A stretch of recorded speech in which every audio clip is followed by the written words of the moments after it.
بسم اللہ جی، بسم اللہ۔ بیٹھ جائیں بیٹا، نیچے بیٹھ جائیں۔ بے صبری خسارہ ہے۔ ارشاد فرمایا بسم اللہ الرحمن الرحیم والعصر ان الانسان لفی خسر الا الذین آمنوا وعملوا الصالحات وتواصوا بالحق وتواصوا بالصبر۔ ہاں جی، اللہ کے نام سے جو نہایت بے صبری خسارہ ہے۔ ہاں، صبر والے، حق کی تلقین کرنے والے اور ایمان اور عمل صالح کرنے والے، وہ اس خسارے سے بچ سکتے ہیں۔ تو یہاں پر امام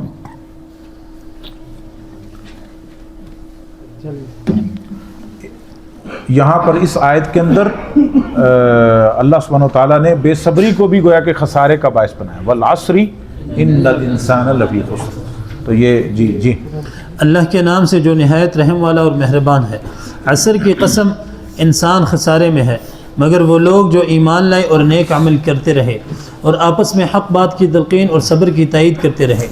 نیز فرمایا من كان يظن أن لن ينصره الله في الدنيا والآخرة فليمدد بسبب إلى السماء ثم ليقطع فلينظر هل يذهبن كيده ما يغيظ۔ جو شخص یہ گمان کرتا ہے کہ اللہ تعالیٰ اس کی دنیا اور آخرت میں مدد نہیں کرے گا تو اس کو چاہیے کہ اپنے گھر کی چھت میں ایک رسی باندھے، پھر اسے کاٹ ڈالے، پھر دیکھے کہ آیا اس کی یہ تدبیر اس کے غصے کے سبب کو دور کر دیتی ہے۔ اصل میں یہ یہودیوں کے بارے میں کہ وہ اس پر ٹکرے مار رہے تھے اور غصے میں تھے اور غیظ و غضب میں تھے کہ یہ شخص یعنی محمد صلی اللہ علیہ وسلم کیسے رسول بن گیا۔ کہا اور تو کوئی ذریعہ نہیں ہے تمہارے غصے کو ٹھنڈا کرنے کا، تم ایسے کرو ایک رسی باندھو، اپنے گلے میں لگاؤ اور اوپر سے کاٹ دو، یعنی پھانسی پھندا لگ جاؤ، پھر دیکھو کہ کوئی غصہ کم ہوتا ہے تو چلو یہ طریقہ کار ہے۔ مطلب اس کا کیا حل ہے؟ اس کے علاوہ کوئی اور حل ہے؟ بے صبری مطلب یعنی اللہ سبحانہ وتعالیٰ کے فیصلے پر رضا نہیں ہے۔ یعنی یہ آیات اس متعلق ہیں کہ اللہ کے رسول صلی اللہ علیہ وسلم کو جو رسول بنایا گیا وہ اللہ کے حکم سے بنایا گیا۔ اب تم کہتے ہو کہ فلاں خاندان سے آتا فلاں، یہ نہیں، یہ تو اللہ کی چناؤ ہے۔ اور اگر تم نے پھر بھی غیظ و غضب میں رہنا ہے تو پھر ایک ہی حل ہے کہ پھندا لگ جاؤ۔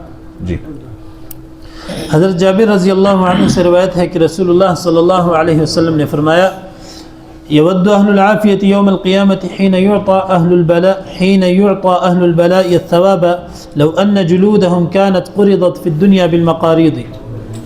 قیامت کے دن جب مصیبت زدگان کو ثواب دیا جائے گا تو عافیت سے رہنے والے تمنا کریں گے کہ کاش دنیا میں ان کے چمڑے قینچیوں سے کترے جاتے اور وہ صبر کرتے اور یہ اجر و ثواب حاصل کرتے۔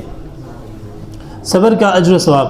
ارشاد باری تعالی ہے، اس روایت کو شیخ البانی نے حسن قرار دیا، لیکن بعض دوسرے علماء نے، خود امام ترمذی رحمہ اللہ نے اس کی طرف اشارہ کیا کہ یہ غریب روایت ہے، واللہ عالم۔ لیکن اس کے دوسرے شواہدات بہرحال اس معنی کے مفہوم کے بہرحال موجود ہیں، جیسا کہ پیچھے سارے گزر چکے ہیں اسی والے سے کہ اگر اس پر یعنی اگر یہ مصیبتیں اور یہ آزمائشیں قیامت کے دن پتہ لگیں گی کہ کتنی مفید ثابت ہو رہی ہیں، یہ تو ادھر جا کر پتہ لگے گا کہ یہ کتنی مفید ہے۔ جی، ارشاد باری تعالی ہے جنات عدن يدخلونها ومن صلح من آبائهم وأزواجهم وذرياتهم والملائكة يدخلون عليهم من كل باب سلام عليكم بما صبرتم فنعم عقب الدار۔ سدا بہار باغات جن میں وہ داخل ہوں گے اور ان کے باپ دادا اور بیویوں اور اولاد میں سے جو نیکوکار ہوں گے، اور وہ بھی بہشت میں جائیں گے اور فرشتے بہشت کے ہر دروازے سے ان کے پاس آئیں گے اور کہیں گے کہ تم پر سلام ہو، یہ تمہارے صبر کا بدلہ ہے، یہ تمہارے صبر کا بدلہ ہے۔ اور سلام علیکم بما صبرتم فنعم عقب الدار۔ گویا کہ صبر کا بدلہ اللہ کی جنت۔ اللہ اکبر، اس سے بڑا کیا سودا اور کیا خوبصورت فیصلہ ہو سکتا ہے اور کیا بڑا اجر ہو سکتا ہے کہ فنعم عقب الدار، اور وہ بہترین ٹھکانہ۔ تو صبر کا انتہا کیا ہے؟ جنت۔ اور یہی ایک مومن مسلمان کی آخری انتہا ہے کہ صبر کے بدلے میں اللہ تعالیٰ کی جنت ملنے والی ہے۔ یہ اتنا بڑا اجر ہے، یقین جانیں کہ جو اس کو سمجھ گیا تو اس کے لیے دنیا کی کوئی تکلیف اور مصیبت وہ بڑی نہیں ہو سکتی اور مصیبت نہیں رہ سکتی، سچی بات. جی نیز فرمایا اولئک یجزون الغرفة بما صبروا ویلقون فیہا تحیتا وسلاما، ان لوگوں کو ان کے صبر کے بدلے اونچے اونچے محل دیے جائیں گے اور وہاں فرشتے ان سے دعا و سلام کا تحفہ لیے ان سے ملاقات کریں گے. بما صبروا، بما صبروا، یہ انہیں جنت میں ملنے والا ہے جو صبر کر رہے ہیں، ان لوگوں کو جو ان کے صبر کے بدلے میں اونچے اونچے محل دیے جائیں. صبر کے بدلے، کس کے بدلے میں؟ صبر. گویا کہ دنیا میں 3 طرح کا صبر، اطاعت پر صبر، معصیت پر صبر اور تکلیفوں پر صبر جو کرے گا اللہ تعالیٰ کی جنت ہے. اور ایسے اونچے اونچے محلات اس جنت میں اس صبر کے بدلے میں ملنے والے ہیں، اور وہاں فرشتے چلتے پھرتے ان کو دعا اور سلام کرتے رہیں گے. سلوٹ ہر وقت فرشتوں کا سلوٹ ہے. اللہ اکبر. یہاں تو لوگ کہتے ہیں نا 21 توپوں کی سلامی دی گئی اور گارڈ آف آنر پیش کیا گیا اور یہ اور وہ.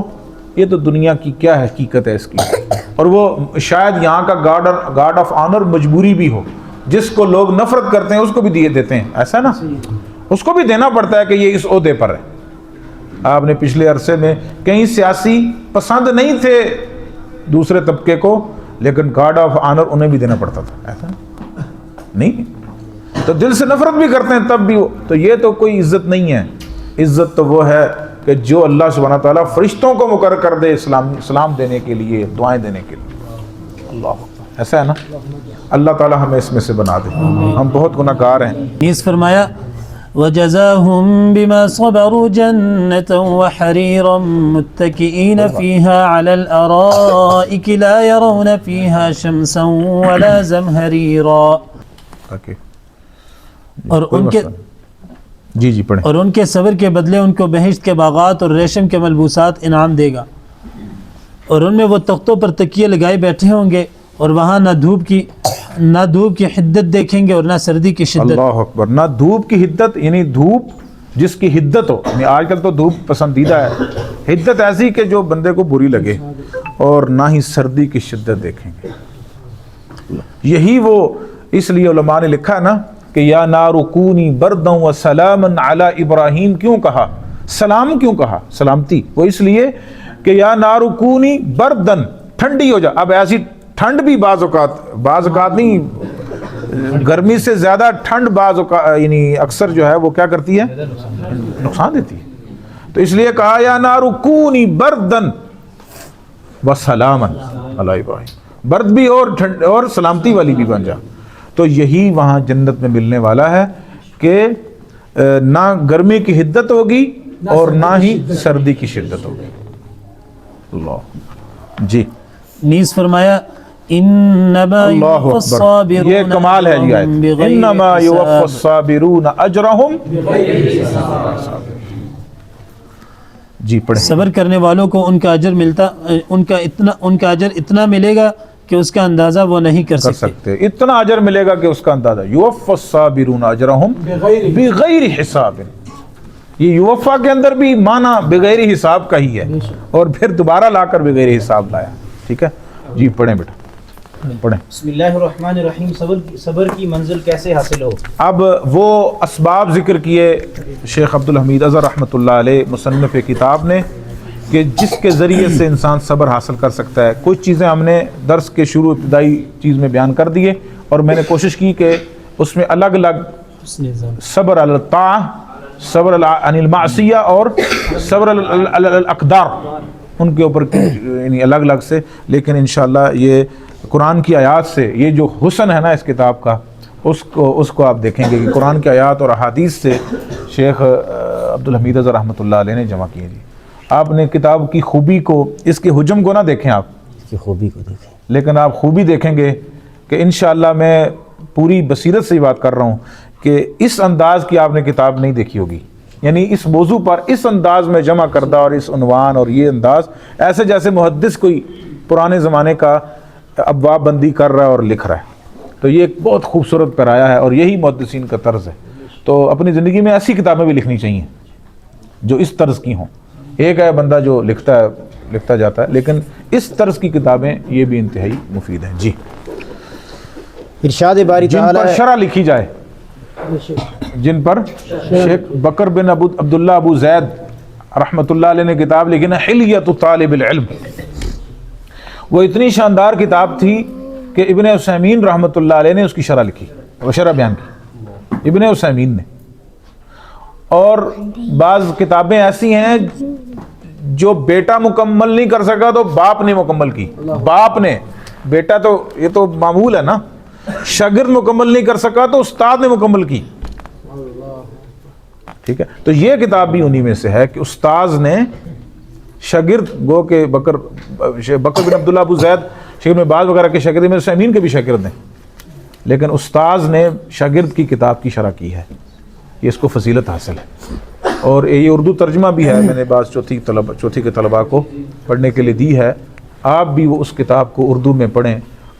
شیخ بکر بن عبداللہ ابو زید کی عربی بہت مشکل ہے، یہ تو بڑے مشائخ بھی کہتے ہیں. ٹھیک ہے، ان کے رسائل چھپے ہیں الحمدللہ. اچھا، ردود ایک الگ کتاب ہے ان کی، الردود کے نام سے. کیا نام ہے جی؟ الردود. یہ عبدالشکور بھائی کے لیے بھی ایک الردود ان کی کتاب ہے، بکر بن عبداللہ ابو زید کی. اس الردود میں ایک کتاب ہے تحریف النصوص. جی، تحریف النصوص، جس کا تقریباً ترجمہ کیا ہے ابو جابر عبداللہ دامانی صاحب نے، قرآن و حدیث میں تحریف. اس میں بڑے بڑے لوگوں کے تحریفات کو جمع کیا ہے عربی میں. وہ عربی میں ہے، یہ اردو میں. تو الردود جو بکر عبداللہ ابو زید نے جو ردود لکھے ہیں اس کی الگ جلد چھپی ہے، اور جو ان کے عمومی رسائل ہیں مجموعہ و رسائل کے نام سے وہ الگ چھپی ہے. تو مجموعہ رسائل تو مجھے ہمارے ایک کلاس فیلو ساتھی نے دے دی تھی، لیکن ردود میں بہت عرصہ تلاش کرتا رہ گیا. تو ابھی 1 ماہ پہلے قد وجدت فزت برب الکعبہ. جی الحمدللہ، وہ بہت شاندار. اس میں تعریف، اصل میں وہ میں اس لیے تلاش کر رہا تھا کہ اس میں تعریف النصوص تھی. تو وہ تعریف النصوص تو بڑی یونیک کتاب ہے نا، تو وہ الگ ملتی ہی نہیں تھی، تو اسی میں چھپی ہوئی تھی. تو الحمدللہ اللہ نے وہ پورا الردود دے دی. تو یہ جو شاید زکوٰۃ ہم نکال رہے ہیں، شاید اللہ اور برکتیں دے انشاءاللہ. ہاں جی انشاءاللہ دیں گے جی. تو اب جو ہمارا باب شروع ہو رہا ہے جی، وہ کیا ہے؟ صبر کی منزل کیسے حاصل ہو. یہ آپ بہت توجہ سے جی، اب میں اس پہ کوئی تعلیق نہیں لگاؤں گا، آپ پوری توجہ سے سنیں انشاءاللہ تاکہ ہم مکمل کریں گے. جی، نماز قائم کریں اور اللہ تعالیٰ سے صبر کی توفیق مانگیں. ارشاد باری تعالیٰ ہے، یا ایھا الذین آمنوا استعینوا بالصبر والصلاۃ ان اللہ مع الصابرین. ہے ایمان والو، صبر اور نماز کے ذریعے سے مدد لیا کرو، بے شک اللہ صبر کرنے والوں کے ساتھ ہے. جی حضرت ابو سعید خدری رضی اللہ تعالی عنہ سے روایت ہے کہ رسول اکرم صلی اللہ علیہ وسلم نے ارشاد فرمایا، وَمَن يَسْتَعْفِفْ يَعِفَّهُ اللَّهُ وَمَن يَسْتَغْنِ يُغْنِهِ اللَّهُ وَمَن يَتَصَبَّرَ يُصَبِّرُهُ اللَّهُ وَمَا أُعْطِيَ أَحَدٌ عَطَاءً خَيْرًا وَأَوْسَعَ مِنَ الصَّبْرِ. جو شخص سوال سے بچنے کی کوشش کرتا ہے، اللہ سے اس کی سوال سے بچنے کی کوشش کرتا ہے، اللہ اسے سوال کی ذلت سے بچا لیتا ہے. اور جو لوگوں سے بے نیازی اختیار کرتا ہے، اللہ اسے لوگوں سے بے نیاز کر دیتا ہے. اور جو شخص صبر کرنے کے لیے ہمت کرتا ہے، اللہ اسے صبر کی توفیق عطا فرما دیتا ہے. کیا معنی کہ جو اللہ سے دعا کرتا ہے ان چیزوں کی، تو دعا جو کرے گا وہ چاہتا ہے کہ مجھے یہ ملے. جی، تو اس کا مطلب ہے کہ ہر نیکی زیادہ حقدار ہے کہ وہ اللہ سے مانگ کر لی جائے بجائے رزق اور وہ بھی مانگا جائے. لیکن نیکی رزق سے زیادہ حقدار ہے کہ وہ اللہ سے مانگ کر حاصل کی جائے. مجھے نمازی بنا، مجھے صبر دے، مجھے یہ ساری چیزیں. ٹھیک ہے نا جی. حضرت حذیفہ رضی اللہ تعالی عنہ سے روایت ہے کہ حضور اکرم صلی اللہ علیہ وسلم کا معمول مبارک تھا کہ اذا حزبہ امر. لیکن صبر سے متعلق یہ ہے کہ جب کوئی مصیبت پڑ جائے تو پھر اللہ سبحانہ و تعالیٰ سے صبر بھی مانگا جائے اور ساتھ عافیت بھی طلب کی جائے. محض صبر مانگنا اللہ سے، یہ بعض علماء نے اس سے یعنی اس کی بجائے یہ کہا ہے کہ صبر کا مانگنا کا مطلب یہ ہے کہ اپنے آپ کو تکلیف میں ہی رکھنے کی سوال کرنا. بعض نے یہ اشارہ کیا ہے. شیخ عصری حافظہ اللہ ایک دفعہ بیٹھے تھے ہم، تو انہوں نے یہ بات. تو اس سے پتہ لگتا ہے کہ صبر، عافیت دونوں، اور اس پر استقامت کہ اللہ میرا دین محفوظ رکھے. جی. اذا حزبہ امر صلی، جب آپ صلی اللہ علیہ وسلم کو کوئی فکر لاحق ہوتی تو نماز میں مشغول ہو جاتے. سنن نبی داؤد. اللہ تعالیٰ کی رحمت کی امید اور اس کے ساتھ حسن ظن. قرآن کریم، یہ دوسرا سبب ہے. قرآن کریم نے بیان فرمایا کہ حضرت یعقوب علیہ السلام نے اپنے بیٹوں کو مخاطب کر کے فرمایا، یا بنی اذهبوا فتحسسوا من یوسف واخیہ ولا تیأسوا من روح اللہ انہ لا ییأس من روح اللہ الا القوم الکافرون. بیٹو یوں کرو کہ ایک مرتبہ پھر جاؤ اور یوسف اور اس کے بھائی کو تلاش کرو اور اللہ کی رحمت سے نا امید نہ ہونا. اور اللہ کی رحمت سے نا امید نہ ہونا کہ اللہ کی رحمت سے کافر نا امید ہوا کرتے ہیں. آپ حیران ہو جائیں کہ کتنا لمبا عرصہ گزر گیا یوسف علیہ السلام کو گم ہوئے، لیکن اب بھی نا امیدی نہیں ہے. اللہ اکبر.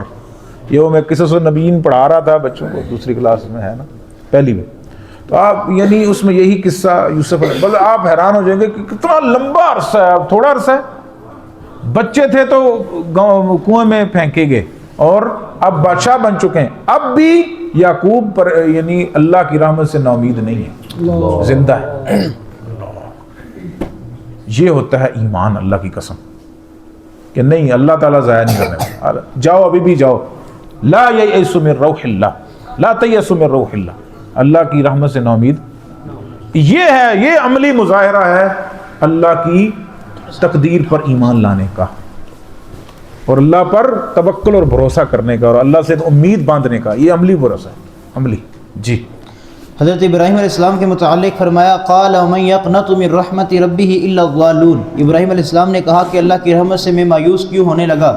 اپنے رب کی رحمت سے مایوس ہونا تو گمراہوں کا کام ہے. ارشاد باری تعالیٰ ہے قل لن یصیبنا الا ما كتب اللہ لنا هو مولانا وعلى الله فليتوکل المؤمنون. کہہ دو کہ ہم پر کوئی مصیبت نہیں آ سکتی مگر وہی جو اللہ نے ہمارے لیے لکھ دی ہے، وہ ہمارا دوست اور ہمارا کارساز ہے، اور مومنوں کو اللہ پر ہی بھروسا کرنا چاہیے. حضرت جابر رضی اللہ تعالیٰ عنہ سے روایت ہے کہ رسول اللہ صلی اللہ علیہ وسلم نے ارشاد فرمایا لا يموتن احدکم الا وهو يحسن الظن بالله تعالی. تم میں سے ہر ایک کو موت اس حالت میں آنی چاہیے کہ اللہ تعالیٰ کے ساتھ اچھا گمان رکھتا ہو. صحیح مسلم. حضرت ابو ہریرہ سے روایت ہے کہ رسول اللہ صلی اللہ علیہ وسلم نے بیان فرمایا کہ اللہ تعالیٰ نے فرمایا انا عند ظن عبدی بی ان ظن خیرا فلہ وان ظن شرا فلہ. یہ شروع کے الفاظ ہیں صحیح بخاری وغیرہ میں ہیں، لیکن آگے جو تفسیر. جی میں اپنے بندے کے گمان پر ہوں، اگر اچھا گمان کرے تو اس کے لیے اچھا ہے اور اگر برا گمان کرے تو اس کے لیے برا ہے. نمبر 3 یہ شعور اور اقرار کہ ہم اور ہمارے پاس جو کچھ ہے اللہ کا ہے. وہ اللہ کا ہے. جب ہم ہر چیز ہی میرے اللہ کی ہے تو میں صبر کیوں نہ کروں، اور اللہ مجھے ضائع نہیں کرے گا. اور لا ملجا ولا منجا منک الا الیک. کوئی ٹھکانہ ہی نہیں ہے، نہ کوئی نجات ہے مگر یہ. اتنی خوبصورت دعا ہے. کیا یہ اللہ کے نبی صلی اللہ علیہ وسلم وطروں میں بھی پڑھا کرتے تھے اور یہ رات کو سوتے وقت. جی یہ شعور و اقرار کہ ہم اور ہمارے پاس جو کچھ اللہ کا ہے. ارشاد باری تعالیٰ ہے وَبَشِّرِ الصَّابِرِينَ الَّذِينَ إِذَا أَصَابَتْهُم مُّصِيبَةٌ قَالُوا إِنَّا لِلَّهِ وَإِنَّا إِلَيْهِ رَاجِعُونَ. اور صبر کرنے والوں کو خوشخبری سنا دو. ان لوگوں پر جب کوئی مصیبت واقع ہوتی ہے تو کہتے ہیں ہم اللہ ہی کا مال ہیں اور اسی کی طرف لوٹ کر جانے والے ہیں. حضرت ابو زید اسامہ بن زید بن حارثہ رضی اللہ تعالی عنہما سے روایت ہے کہ نبی اکرم صلی اللہ علیہ وسلم کی بیٹی زینب رضی اللہ تعالی عنہ نے آپ صلی اللہ علیہ وسلم کی طرف پیغام بھیجا کہ میرے بیٹے کا آخری وقت آ گیا ہے، اس لیے آپ صلی اللہ علیہ وسلم ہمارے پاس تشریف لائیں. آپ صلی اللہ علیہ وسلم نے اسے اسلام کے ساتھ یہ کہلا بھیجا ان للہ ما اخذ ولہ ما اعطى وكل شیء عنده باجل مسمى فلتصبر ولتحتسب. جو اللہ تعالیٰ لے وہ بھی اسی کا ہے، اور جو دیے رکھے وہ بھی اسی کا ہے، اور اسی کے ہاں ہر چیز کا ایک وقت مقرر ہے. اس لیے بیٹی کو چاہیے کہ صبر کرے اور اللہ تعالیٰ سے اجر و ثواب کی امید رکھے. حضرت انس سے روایت ہے کہ حضرت ابو طلحہ کا ایک بیٹا جو حضرت ام سلیم رضی اللہ تعالیٰ عنہ کے بطن سے تھا فوت ہو گیا. تو ام سلیم رضی اللہ تعالیٰ نے اپنے گھر والوں سے کہا ابو طلحہ رضی اللہ عنہ کو ان کے بیٹے کے بارے میں نہ بتانا، میں خود یہ اطلاع دوں گی. منع کر دیا کہ بتانا نہیں ہے. یہ ایک اچھی بیوی کی علامت ہے کہ پتہ نہیں تم کیسے بتاؤ گے میرے خاوند کو تکلیف ہوگی. اللہ. اب بیٹا تو فوت، ابو طلحہ سفر پر تھے نا، واپس آئے تو پیچھے بیٹا فوت ہو گیا. یہ اتنا خوبصورت واقعہ ہے کہ اللہ کی قسم میاں بیوی کی تاریخ میں یہ ایک اتنا خوبصورت واقعہ ہے کہ اس سے بہترین واقعہ شاید ہی پیش کیا جا سکے. یعنی اتنا خوبصورت واقعہ کہ ام سلیم اتنی صبرناک، ایک طرف خامد کی دکھ کا بھی خیال ہے اور بیٹے کی تو وفات پر دکھ تو ہے ہی ہے نا، لیکن خیال ہے کہ کہیں وہ پریشان نہ ہو جائے. تم نے نہیں بتانا، میں خود بتاؤں گی. پھر بتایا نہیں، آئے رات کو میاں بیوی کا جو تعلق ہوتا ہے وہ بھی قائم کیا، کیونکہ سفر سے دور آنا، اب بیوی کی محبت اور بیوی کی یعنی عاطفت چاہیے تھی، وہ بھی پوری دی. جب صبح ہوئی بیٹھے کہا جو اللہ دے اس کے بارے میں جو اللہ نے دیا ہوگا اللہ واپس لے لے تو پھر کہا وہ تو اللہ کا مال ہے اللہ لے لے. کہا آپ کا بیٹا فوت ہو گیا. اللہ اکبر. کہا پہلے کیوں نہیں بتایا؟ یہ ہے صبر، یہ عملی صبر ہے واللہ. یعنی آپ دیکھ لیں کہ بیٹا فوت ہوا ہے لیکن ساتھ خاوند کا. تو اس کا مطلب ہے کہ کسی بھی، یہ سبق دیتا ہمیں یہ واقعہ کہ کوئی بھی واقعہ ہو جائے، کوئی بھی واقعہ ہو جائے، کسی حق کو مارنا نہیں چاہیے. مثلا آپ پر کوئی واقعہ پیش آیا، آپ نے وعدہ کیا ہوا تھا کسی کے قرض لوٹانے کا، آپ کی امی فوت ہو گئی ہیں. اصل یہ ہے کہ آپ جس دن آپ کی ماں بھی فوت ہوئی ہے نا، آپ وقت پر اس کو قرض واپس کریں.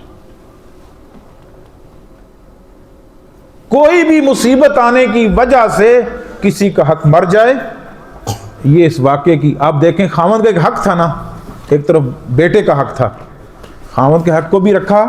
اب باپ کیا کر سکتا تھا؟ یعنی فوت تو ہو گیا تھا، دفن بھی کر دیا تھا، باپ کچھ کر سکتا تھا؟ لیکن اس برکت سے اللہ کے نبی نے فرمایا اس رات کو آپ تم ملے ہو؟ کہا ہاں. کہا اللہ تعالیٰ تمہیں اس رات میں برکت عطا فرمائے. تو کتنے بچے ہوئے جی عبدالشکور بھائی اس رات کے؟ 9 آگے، یعنی آگے بچے جو ہوئے وہ 9 اور 9 کے 9 قرآن کے حفاظ تھے اس رات کی وجہ سے. 9 کے 9 قرآن کے حفاظ تھے. ایک بچے پر صبر کیا اللہ نے 9 عطا کیے، 9 عطا کیے. تو یہ ہے صبر کا وہ پھل جو دنیا میں اللہ تعالیٰ دے رہا ہے. جی. چنانچہ حضرت ابو طلحہ رضی اللہ تعالیٰ عنہ آئے، ام سلیم رضی اللہ تعالیٰ نے رات کا کھانا ان کے سامنے رکھا، پھر بہترین سنگار کر کے ان کے پاس آئیں. انہوں نے ہم بستری کی. جب انہوں نے دیکھا کہ خوب سیر ہو کر کھانا کھا چکے ہیں اور سودہ ہو چکے ہیں تو ان سے کہنے لگی، ابو طلحہ رضی اللہ تعالیٰ نے بلا بتلائی، اگر کچھ لوگوں نے کسی گھر آنے کی کوئی چیز عاریتاً دی ہو پھر وہ اپنی دی ہوئی چیز واپس مانگیں تو کیا ان گھر والوں کو زیب دیتا ہے کہ واپس کرنے سے انکار ہو جائے؟ حضرت ابو طلحہ رضی اللہ تعالیٰ نے کہا یہ تو مناسب نہیں ہے. اس پر ام سلیم رضی اللہ تعالیٰ عنہ کہنے لگی کہ تم اپنے بیٹے کے بارے میں اللہ تعالیٰ سے ثواب کی امید رکھو، یعنی ہمارا بیٹا بھی اللہ تعالیٰ کا دین تھا، اس نے اپنی چیز واپس لے لی. صحیح مسلم. اس حقیقت کے یہ ام سلیم کون ہے؟ انس رضی اللہ تعالیٰ عنہ کی والدہ. انہوں نے ہی انس رضی اللہ عنہ کو اللہ کے نبی کی خدمت میں بھیجا تھا. 10 سال انس رضی اللہ عنہ نے خدمت کی ہے پیارے نبی صلی اللہ علیہ وسلم. اور آپ حدیث پڑھیں تو ام سلیم اللہ کے نبی کا حضرت انس کے گھر آنا جانا بہت تھا، حتیٰ کہ وہ روایت جس میں عورت پیچھے کھڑی ہو سکتی ہے، اور وہ بھی ام سلیم کی روایت ہے نا، ام سلیم پیچھے کھڑی تھی.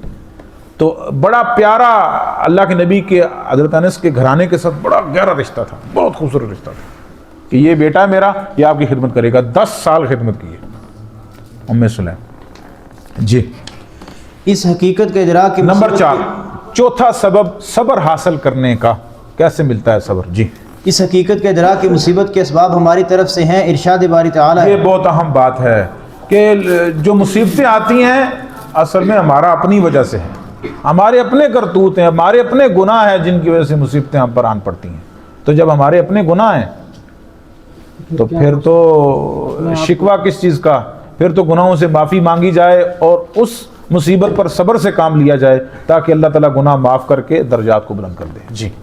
ارشاد باری تعالیٰ ہے، اولما اصابتکم مصیبت قد اصبتم مثلیہا قلتم ان ھذا قل ھو من عند انفسکم ان اللہ علی کل شیء قدیر.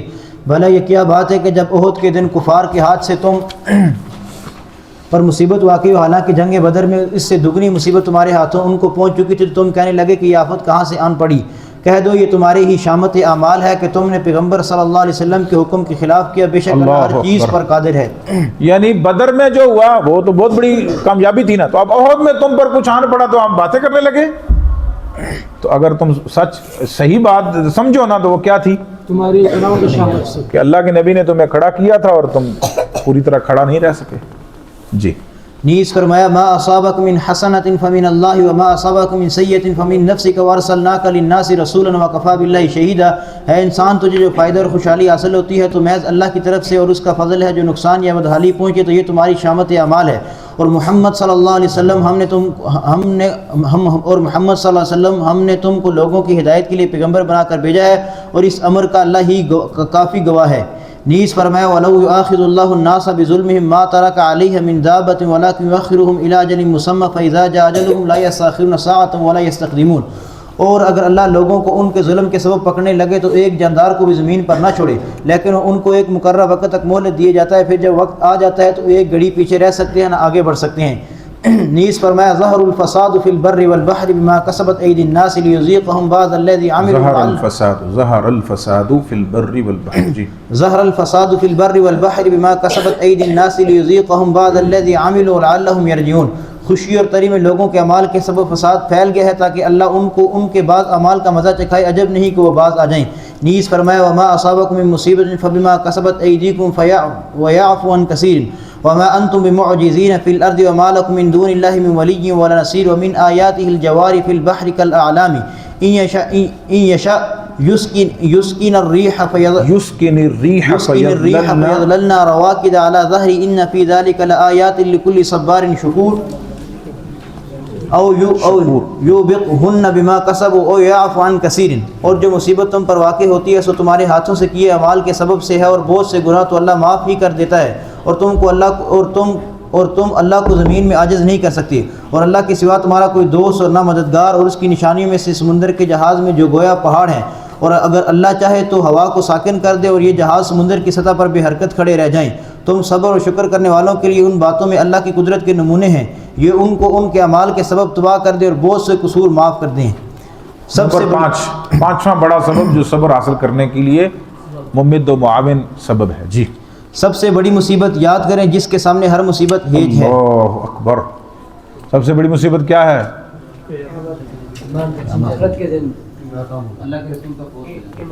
اللہ کے رسول صلی اللہ علیہ وسلم کا دنیا سے چلے جانا۔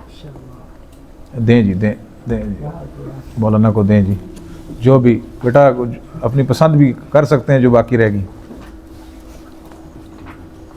جی حضرت عائشہ صدیقہ رضی اللہ تعالیٰ عنہ سے روایت ہے کہ رسول اللہ صلی اللہ علیہ وسلم نے اپنی آخری بیماری کے دنوں میں ایک دروازہ کھولا جب آپ صلی اللہ علیہ وسلم کے اور لوگوں کے درمیان تھا یہ پردہ تھا جسے ہٹایا، دیکھا کہ لوگ حضرت ابوبکر صدیق رضی اللہ تعالیٰ کی قدام میں نماز ادا کر رہے ہیں۔ آپ صلی اللہ علیہ وسلم نے ان کی اسی اچھی حالت پر کے نماز پڑھ رہے ہیں اللہ کا شکر ادا کیا، اور اس پر آپ صلی اللہ علیہ وسلم کو یہ امید بھی ہوئی کہ اللہ تعالیٰ انہی کو آپ صلی اللہ علیہ وسلم کی وفات کے بعد خلیفہ کرے گا۔ پھر فرمایا یا ایھا الناس ایما احد من الناس یصیب بمصیبۃ فلیتعزى بمصیبتہ بی عن المصیبۃ التي تصیبہ بغیر فإن احد من امتی لن یصاب بمصیبۃ بعد یشد علیہ من مصیبتی۔ لوگوں جو کوئی لوگوں میں سے یہ مومنوں میں سے کسی مصیبت سے دوچار ہو تو میری وفات کی مصیبت یاد کر کے صبر کرے، اس لیے کہ میری امت کو کسی فرد پر میرے بعد اسی کوئی مصیبت نہیں آئے گی جو اس پر میری وفات کے صدمے سے شدید تر ہو۔ اس حدیث میں ضعف ہے کچھ، موسیٰ بن عبیدہ ایک راوی ہے جو کہ ضعیف ہے، واللہ عالم بالصواب، روایت ضعیف ہے، ثابت نہیں ہے۔ جی اللہ تعالیٰ سے عافیت مانگتے رہنا چاہیے۔ وہ صحیح بخاری مسلم کی روایات جس میں نبی صلی اللہ علیہ وسلم فوت ہوئے تو اظلمت المدینہ، مدینہ جیسے یعنی اندھیرا چھا گیا۔ انس فرماتے رضی اللہ عنہ کہ ہم میں سے ساتھ کھڑے شخص کو سجائی نہیں دیتا تھا کہ میں پہچانتا ہی نہیں تھا، یعنی تھا دن لیکن اندھیرا چھا گیا جیسے ہم پہچان ہی نہیں، یعنی غم کی وجہ سے۔ حضرت عمر کا واقعہ آپ کے علم میں ہے کہ تلوار اٹھا کر باہر آ گئے، اور مطلب غم کی انتہا ہو گئی کہ اللہ کے رسول صلی اللہ علیہ وسلم آج دنیا سے چلے گئے۔ جی بیٹھ جائیں۔ اللہ تعالیٰ سے عافیت مانگتے رہنا چاہیے۔ حضرت انس رضی اللہ تعالیٰ اب آپ دیکھ لیں یہ 5 اسباب ذکر کیے، لیکن سار جیسے میں نے ابھی پہلے بتایا تھا کہ عافیت تو اصل ہے نا، یہ نہ ہو کہ ہم کسی مصیبت کا شکار ہو جائیں اور اس پر پورا نہ اتر سکیں تو نعوذ باللہ ہمارا دین ہی اپنے ہاتھ سے چلا جائے، تو پھر تو لہٰذا عافیت کا سوال اللہ تعالیٰ ہر وقت ہونا چاہیے۔ آگے بات آ رہی ہے، حدیث آتی ہے کہ سب سے بڑی چیز یقین کے بعد جو اللہ تعالیٰ سے مانگی جا سکتی ہے نا وہ عافیت ہے۔ یقین کے بعد سب سے بڑی نعمت اللہ کی کیا ہے؟ عافیت۔ جی اللہ تعالیٰ سے عافیت مانگتے رہنا چاہیے۔ حضرت انس رضی اللہ تعالیٰ عنہ سے روایت ہے کہ ایک شخص نبی اکرم صلی اللہ علیہ وسلم کی خدمت میں حاضر و عرض کرنے لگا، ہے اللہ کے رسول کون سی دعا افضل ہے؟ آپ صلی اللہ علیہ وسلم نے فرمایا اپنے پروردگار سے عافیت اور دنیا آخرت میں معافی طلب کرتے ہو۔ وہ شخص دوسرے دن پھر آیا اور کہنے لگا، ہے اللہ کے رسول کون سی دعا افضل ہے؟ آپ صلی اللہ علیہ وسلم نے وہی جواب دیا۔ وہ تیسرے دن پھر آیا اور وہی سوال کیا۔ آپ صلی اللہ علیہ وسلم نے وہی جواب دیا اور فرمایا، فَإِذَا أُعْطِيتَ الْعَافِيَةَ فِي الدُّنْيَا وَأُعْطِيتَهَا فِي الْآخِرَةِ فَقَدْ أَفْلَحْتَ۔ یہ روایت میں کچھ ضعف ہے لیکن آگے روایت صحیح ہے. اس میں سلمہ بن وردان راوی ضعیف ہے. سلمہ بن وردان راوی اس میں ضعیف ہے. جی. جب تمہیں دنیا میں عافیت عطا ہو اور آخرت میں بھی عافیت عطا ہو تو نے مراد پا لی. حضرت ابوبکر رضی اللہ تعالیٰ ممبر پر کھڑے ہوئے تو رو دیے، پھر کہنے لگے کہ ہمارے درمیان رسول اللہ صلی اللہ علیہ وسلم پہلے سال ممبر پر کھڑے ہوئے تو رو دیے، پھر فرمانے لگے صلی اللہ العفو والعافیۃ فإن أحدا لم يعط بعد اليقین خیرا من العافیہ. خیرا من العافیہ، یقین کے بعد سب سے بہترین چیز کیا ہے؟ عافیت. جی. اللہ تعالیٰ سے عفو و معافی اور عافیت جسم اور جان اور ایمان کی سلامتی مانگا کرو، اس لیے کہ یقین کے بعد عافیت سے بڑھ کر کوئی چیز نہیں جو تم میں سے کسی کو حاصل ہو. جی. دین و دنیا میں عافیت کی جامع دعا. حضرت عبداللہ بن عمر رضی اللہ تعالیٰ عنہ سے روایت ہے کہ حضور اکرم صلی اللہ علیہ وسلم صبح و شام یہ دعا پڑھا کرتے تھے. صبح و شام کی دعاؤں میں سے، اذکار میں سے آپ کو علم میں ہے. جی. اللہم انی اسألک العافیۃ فی الدنیا والآخرہ، اللہم انی اسألک العفو والعافیۃ فی دینی و دنیای و اہلی و مالی لم الصرع، اللہم احفظنی من بین یدی ومن خلفی وعن یمینی وعن شمالی ومن فوقی وأعوذ بعظمتک ان اغتال من تحتی. ہے اللہ میں آپ سے دنیا اور آخرت میں عافیت کا طلبگار ہوں. ہے اللہ میں آپ سے معافی طلب کرتا ہوں اور آپ سے اپنے دین، اپنی دنیا، اپنے اہل اور اپنے مال میں خیریت و عافیت کا طالب ہوں. ہے اللہ میرے پردے قائم رکھنا اور میرے کھٹکے اور خوف دور فرما، اور میرے سامنے سے اور خوف دور فرما، میرے سامنے سے، میرے پیچھے سے، میرے دائیں سے، بائیں سے اور اوپر سے میری حفاظت فرما. اور میں آپ کی عظمت کی پناہ پکڑتا ہوں اس بات سے کہ اپنے نیچے کی جانب سے دھوکے سے مار دیا جائے. انسان کسی جگہ سے گزرتا ہے حالانکہ وہ پرامن علاقہ ہوتا ہے، لیکن طرح طرح کے وسوسے، یہ ہو جائے تو پتہ نہیں، اگر میں یہاں یہ ہو گیا تو یہ ہو گیا تو یہ ہو گیا. یہ بہت بڑی مصیبت ہے واللہ، یہ خطرناک معاملہ ہے. ایسا ہے کہ نہیں؟ اس سے یعنی یہ دعا میں آپ دیکھ لیں کہ یہ چیز، اس چیز سے بھی حفاظت کی دعا کی گئی ہے، اور یقیناً یہ بندے کو موف سی کر دیتی ہے بعض، حالانکہ ہوتا کچھ بھی نہیں. اب آپ اکیلے گھر میں سوئے ہوئے ہیں، حالانکہ حفاظت سے سوئے ہوئے ہیں، لیکن آپ کو شعبے آتے رہیں گے، پتہ نہیں یہ ہو جائے گا، وہاں یہاں سے کوئی آ جائے، وہ کھڑکی کھلی ہوئی ہے وہاں سے کوئی آ جائے، ایسی بس ایک ذہن میں ایسے خیال، اور یہ بہت خطرناک چیز ہے. اللہ تعالیٰ اس کی عافیت دے دے، یہ بہت بڑی واقعہ ہونا تو پہلے ہی اللہ تعالیٰ عافیت دے دے تو یہ بہت بڑی نعمت ہے. جی. بسم اللہ علی نفسی و مالی و دینی، اللہم ارضینی بقضائک و بارک لی فیما قدر لی حتی لا احب تعجیل ما اخرت ولا تاخیر ما عجلت. میں اپنی جان، مال اور دین پر اللہ کا نام لے کر اسے اس کی حفاظت میں دیتا ہوں. ہے اللہ مجھے اپنے فیصلوں پر راضی ہونے کی توفیق عطا فرما، اور جو کچھ میرے مقدر میں اسے میرے لیے برکت فرما، حتیٰ کہ میں تیرے مؤخر کیے ہوئے معاملے میں جلدی اور تیرے جلدی کیے ہوئے معاملے میں تاخیر نہ چاہوں. میں اس کا حکم نہیں جانتا. جی واللہ. جی پڑھیں. اللہم انی اعوذ بک من جہد البلاء و درک الشقاء و سوء القضاء و شماتت الاعداء. ہے اللہ میں آپ کی پناہ میں آتا ہوں مصیبت کی شدت سے، بدبختی میں گرنے سے، تقدیر کی برائی سے، اور ایسی حالت میں ہونے سے جسے دیکھ کر دشمن خوش ہو. یہ بھی بڑا مسئلہ ہے کہ انسان کی کوئی مصیبت دیکھ کر یہ بھی انسان کو ڈر رہتا ہے ہر وقت، یار وہ میرا دشمن ہے، اگر مجھے یہ تکلیف پہنچ گئی تو وہ خوش ہو جائے گا. یہ بھی انسان کے ہر وقت. تو آپ دیکھیں کتنی خوبصورت، یہ بہت اہم دعائیں ہیں پیارے نبی صلی اللہ علیہ وسلم کی. ہر دعا ہی اس میں کوئی معنی مفہوم پایا جاتا ہے کہ ایک بندے کو یہ بھی ڈر رہتا ہے کہ میرا وہ دشمن مجھ سے خوش ہو جائے گا، اگر ایسا ہوگا. جی. اللہم انی اعوذ بک من زوال نعمتک و تحول عافیتک و فجاءت نقمتک و جمیع سخطک. ہے اللہ میں آپ کی پناہ میں آتا ہوں آپ کی نعمت کے زائل ہونے سے، اور آپ کی عافیت کے روٹ جانے سے، اور آپ کی اچانک پکڑ سے، اور آپ کی تمام ناراضگی سے. یہ صحیح مسلم مصیبت آنے پر کیا پڑھیں؟ صحیح مسلم کی روایت ہے، لکھ لیں آپ، یہاں والا نہیں لکھا ہوا، صحیح مسلم. جی پڑھیں. مصیبت آنے پر کیا پڑھیں؟ انا للہ و انا الیہ راجعون، اللہم اجرنی فی. اب آپ دیکھ لیں کہ یہ اب کتاب کا خاتمہ ہو رہا ہے اور کتنی خوبصورت پیرائے میں اختتام ہو رہا ہے. جی ٹھیک ہے. جی. ہم تو اللہ کا مال ہیں اور اسی کی طرف لوٹ کر جانے والے ہیں. اللہ اس مصیبت کو میرے لیے اجر کا باعث بنا، اور مجھ سے جو کچھ جاتا رہا اس کا نعم البدل عطا فرما. صحیح مسلم. حضرت آدم علیہ السلام کی دعا، ربنا ظلمنا انفسنا وان لم تغفر لنا وترحمنا لنكون من الخاسرین. ہے ہمارے رب، ہم نے اپنے اوپر ظلم لیا، اب اگر تو نے ہم سے درگزر نہ فرمایا اور ہم پر رحم نہ کیا تو یقین ہم تباہ ہو جائیں گے. سورۃ الاعراف. حضرت یونس علیہ السلام کی دعا، لا الہ الا انت سبحانک انی کنت من الظالمین. اے اللہ تیرے سوا کوئی سچا معبود اور مصیبت سے نجات دینے والا نہیں، تو پاک ہے. بے شک کسی قاری صاحب نے سن لیا تو وہ اس کی ذمہ داری آپ کی ہے. اچھا تو پاک ہے، بے شک میں ظالموں میں سے تھا. سورۃ النساء. رنج و غم دور کرنے کی دعا، لا الہ الا الحلیم الکریم، لا الہ الا اللہ رب العرش العظیم، لا الہ الا اللہ رب السماوات و رب الارض و رب العرش الکریم. یہ بہت عظیم دعا ہے. اس کو دعا الکرب یا دعا الکروب کہا جاتا ہے حدیث کے الفاظ میں، دعا الکرب یا دعا الکروب، کرب غم۔ شیخ ارشاد اللہ قصری حفظہ اللہ محدث، ان کی ایک دعاؤں کی کتاب ہے، دعاؤں کی کتاب، اس میں اس دعا کو نقل کرنے کے بعد ایک واقعہ ذکر کیا ہے، کہا کہ ایک شخص کو جیل ہو گئی تو اس سے نجات کا کیا کیا جائے، تو کہا کہ ان امام نے ان کو یہ نصیحت کی کہ اس جیل والے جا کر قید خانے میں جو داخل ہے اس کو اس دعا کی تلقین کرو کہ یہ کثرت سے دعا پڑھے، تو اس نے یہ پڑھتا رہا تو اللہ تعالیٰ نے اس کو قید سے رہا کر دیا۔ یہ والی دعا، یہ دعا الکرب، ہم اور غم، ہم اور غم، یعنی کوئی ایسی کرب اور تکلیف پہنچ پائے تو اس موقع پر یہ بڑی عظیم دعا ہے، بہت ہی عظیم دعا۔ اور ایک ساتھی تھے وہ کسی مشکل میں پھنس گئے، تو مجھے یاد ہے میں فیصل آباد گیا شیخ ارشاد اللہ قصری حفظہ اللہ کے پاس، تو انہوں نے دوبارہ اسی بات کو دہرایا کہ یہ اس دعا کی تلقین ان کو کرے، تو میں نے خط پر لکھ کر، مجھے یاد ہے کہ میں نے لکھ کر بھیجی تھی یہ دعا، وہ خط بھی اب میرے پاس، وہ سارے واپس آ گئے تھے نا، سمجھے نہیں، وہ تو پڑھ کر وہ واپس وہ میرے پاس شاید سمجھ گئے ہوں گے شیخ شمس۔ جی، اللہ کے سوا کوئی سچا معبود اور نجات دینے والا نہیں، وہ بہت حلم والا اور نہایت کرم کرنے والا ہے۔ اللہ کے سوا کوئی سچا معبود نہیں، عرش عظیم کا مالک ہے۔ اللہ کے سوا کوئی معبود و مشکل کشا نہیں، وہ تمام آسمانوں اور زمین اور عزت والے عرش کا رب ہے۔ صحیح البخاری۔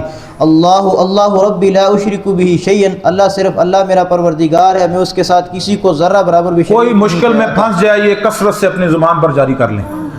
آپ کسی مشکل میں، آپ وقت کم ہے پہنچنا ہے، یا کسی تکلیف، کسی غم میں، کسی پریشانی میں، قرض نہیں ختم ہو رہا، یا ٹینشن ہے، کسی نے دباؤ ڈال دیا ہے، تو اللہ ربی لا اشرک بہ شیئا، میرا ذاتی ایک تجربہ ہے اس دعا کے حوالے سے، یہ بہت عظیم دعا ہے، اور ہم نے اپنے بعض مشائخ کو بھی یہ پڑھتے ہوئے کثرت سے سنا، یہ بڑی ہی عظیم دعا ہے، اللہ ربی لا اشرک بہ شیئا۔ یہ بیٹا کثرت سے اس دعا کا یعنی ایسے موقعوں پر ورد کیا کریں۔ جی، یا حی یا قیوم برحمتک استغیث، ہے زندہ ہے سب خیر کا تجربہ حجت ہے، انشاءاللہ حجت سے مراد یعنی اس کو قبول کیا جا سکتا ہے۔ ہاں جی، ہے سب کو اب قائم رکھنے ویسے والے۔ بطور فائدہ کہ امام ابن قیم رحمہ اللہ نے لکھا ہے کہ ہمارے استاد شیخ الاسلام ابن تیمیہ رحمہ اللہ فرماتے ہیں کہ جو شخص فجر کی سنتیں اور فجر کے فرضوں کے درمیان، فجر کی سنتیں اور فجروں کے فرضوں کے بعد یا حی یا قیوم لا الہ الا انت برحمتک استغیث، کیا پڑھے؟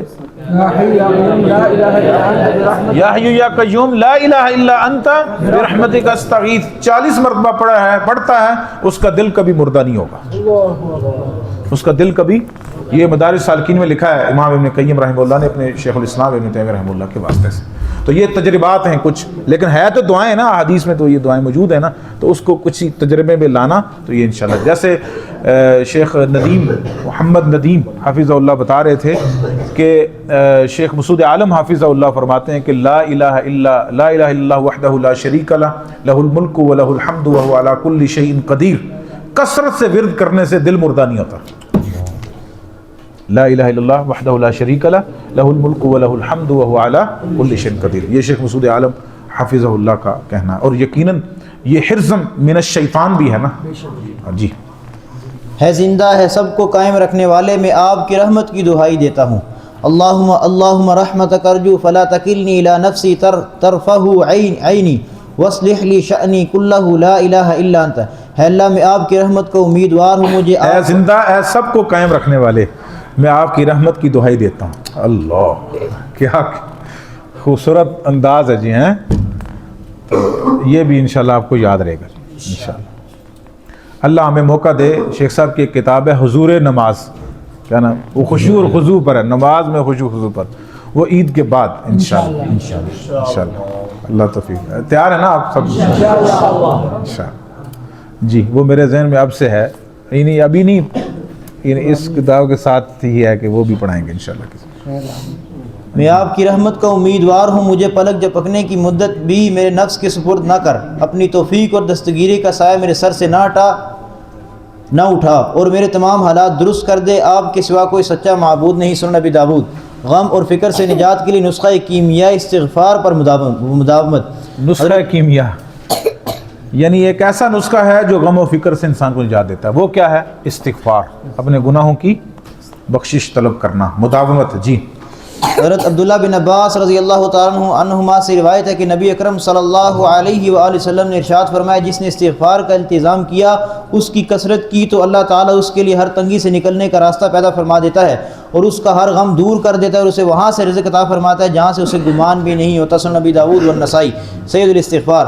اللہم انت ربی لا الہ الا انت خلقتنی وانا عبدک وانا علی عہدک ووعدک ما استطعت واعوذ بک من شر ما صنعت وابوء لک بنعمتک علی وابوء بذنبی فاغفر لی فانہ لا یغفر الذنوب الا انت. یہ صبح و شام کے اذکار میں سے ہے، جیسا کہ آپ کو معلوم ہے. جو صبح پڑھے اور یقین کے ساتھ پڑھے، شام تک فوت ہو جائے تو اللہ تعالیٰ جنت میں داخل کرتا ہے. وہ فطرت پر فوت ہوتا ہے. اور جو شام کو پڑھ لے، صبح فوت ہو جائے صبح تک، تو فطرت پر فوت ہوگا اور جنت میں داخل ہوگا.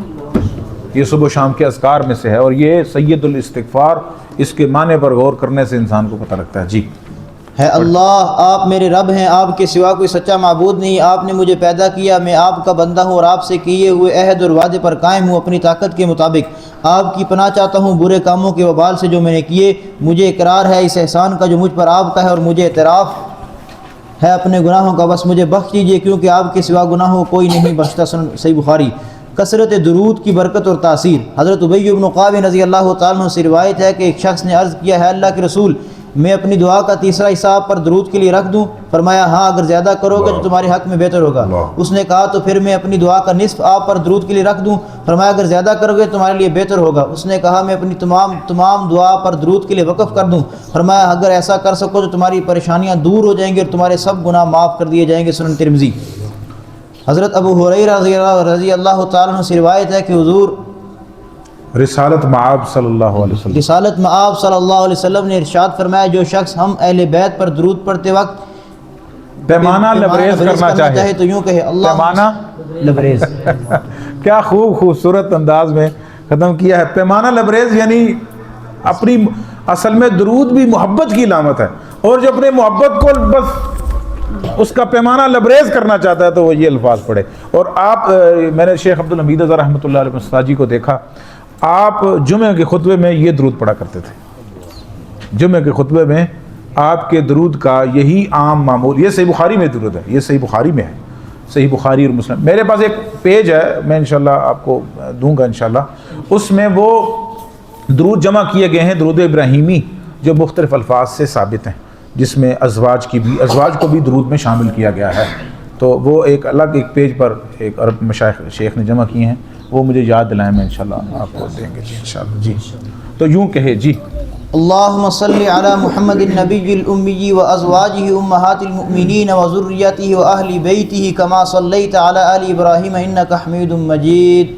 بارک اللہ فیکم، اکرمکم اللہ. ہم آج کی مجلس اپنے استاد جی کے حق میں یہ دعا کرتے ہوئے کہ اللہ تعالیٰ اس مجلس کو ہمارے استاد جی کے درجات کے بلند کرنے کا سبب بنائے، اور ہم سب کو صبر اور اس کی تمام نعمتیں حاصل کرنے کی اور اس کے جو ثمرات ہیں اللہ تعالیٰ اس کی توفیق عطا فرمائے. اور اللہ سبحانہ و تعالیٰ ہمیں، ہم سب کو، جیسے جہاں ہم یہاں جمع ہیں، اللہ سبحانہ و تعالیٰ ہمیں جنت میں پیارے نبی صلی اللہ علیہ وسلم کے ساتھ نصیب فرمائے اور جنت کی اعلیٰ نعمتیں نصیب فرمائے. وآخر دعوانا ان الحمد للہ رب العالمین. اور یا اللہ جو یہاں بیٹھے ہیں ان کی جو بھی دلی تمنا ہے اللہ وہ بھی پوری کرے اور ایسا علم عطا کرے جو کبھی بھولنے والا نہ ہو.